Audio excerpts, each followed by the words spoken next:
So this, we call it omitted. So omitted because we're not going to put this in the forecast. It's not going to be in the forecast at all because we don't know anything about them yet. We don't know if they're ready to buy now or in 12 months from now. We're not going to even bother. All right, so after the lead comes in, and we have that, this is basically we decided one conversation. What's step 2?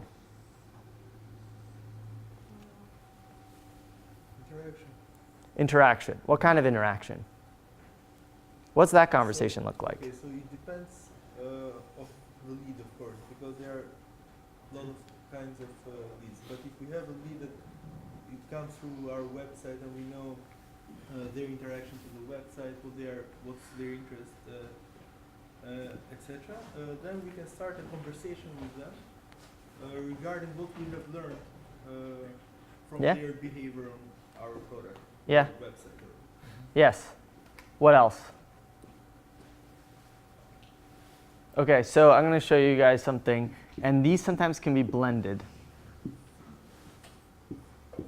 So what you were just describing was a discovery, which is, let's talk a little bit more about your pain points. Typically people buy either because of a pain or a gain. It's one of the two.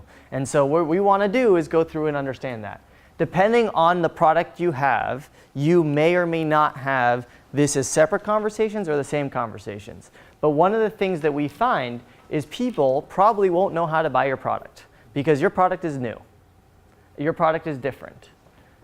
How to buy is I was just at a JP Morgan conference in Chicago 2 weeks ago with a bunch of small businesses who are just getting started as well.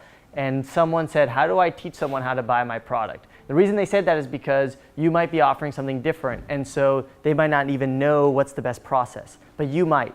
So when we say the intro call, that's something like, hey, Mr. Like I'll give you an example of one I had the other day.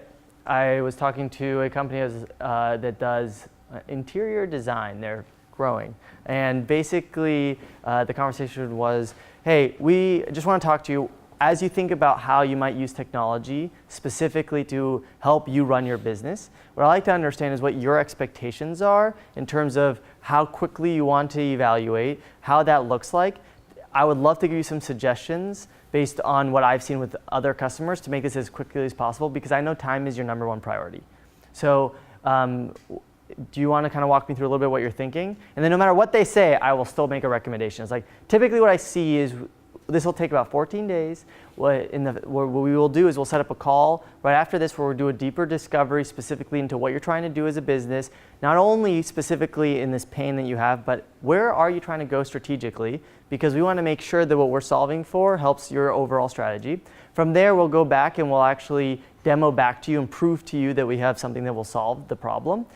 Once we get on the same page there, we'll negotiate on the price. I'm sure you're curious already. I'll send you a link after this call that gives you specific pricing. And at that point, we'll have a yes, no in the next 7 to 14 days. Are you on the same page? The hardest part is getting a timeline because people don't have timelines. So you want to really get them on a timeline and keep them accountable to a timeline. But also the way you frame it is I'm trying to keep myself accountable to your timeline. If their timeline is 3 months out, you just created another way to create a safety net for your time, right? Because you might not, oh, it's 3 months out, great. I'll send you some resources, some videos, here's a link to our website or a demo or whatever it is that you want to send, and let's loop back in a month. So those are options. But that's basically what an intro could be, and the discovery is what you said.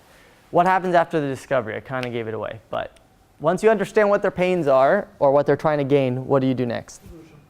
Solution.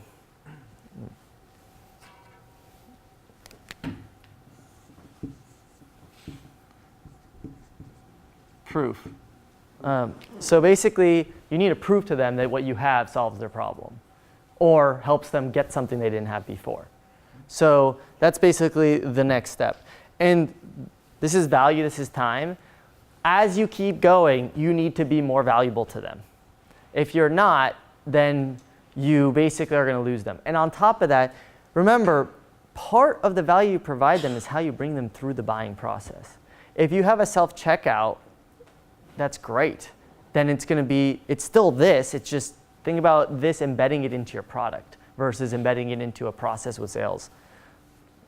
The last thing I want to say is, so this is omitted. What I would call this is pipeline. What is also very tricky is when you're trying to think about like, are we doing a good job marketing or not?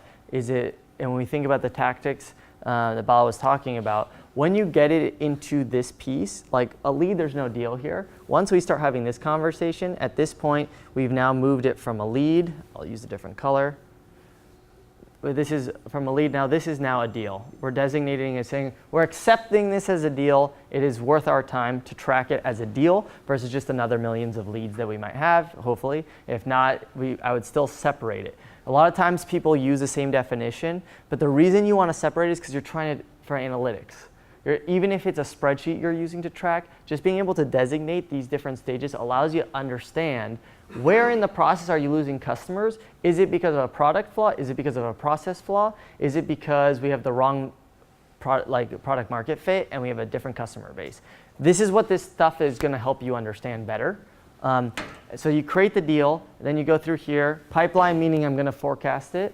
Then proof becomes best case.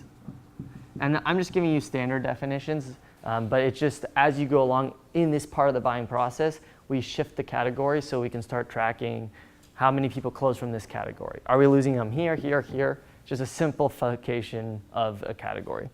What happens after the proof? It's the most fun part of sales. You guys were super active earlier. Come on. I'll just start calling people. I have no problem doing that. Closing. So negotiation. You telling me I negotiate everything. After being in sales, I even negotiated. There's a sandwich place below us at 2 p.m. I always ask them for a discount because they're going to throw away the sandwiches otherwise. So I highly recommend it. You get 20%. It's very easy. I got 20% off. So I saved a whopping 40 cents, I think. So negotiation. What does that look like? Trying to see what the other party wants and like try to make him comfortable and at the same time try to bring him to your point of view. Yeah. And then like not compromise but make it feel like everybody's winning, but at the same time you're getting the discount. Yes. So is negotiation only price? What? Is negotiation? No, not price, but yeah. Payment terms, feature terms. Non-featured you're getting. Yes. How long contract? Yes. How many of you? So of the people who have started something already, would you say you're very early product market fit? Like the market fit's very early on. You're still testing the waters, or do you feel like it's a developed market? You have a pretty good idea of how your product fits into that market. I know a bunch of you over here were raise your hand. So early, late, early? Early. Okay. I've tested the product and now I will go out my beta testing. So. Yes. How do you know how much to charge people?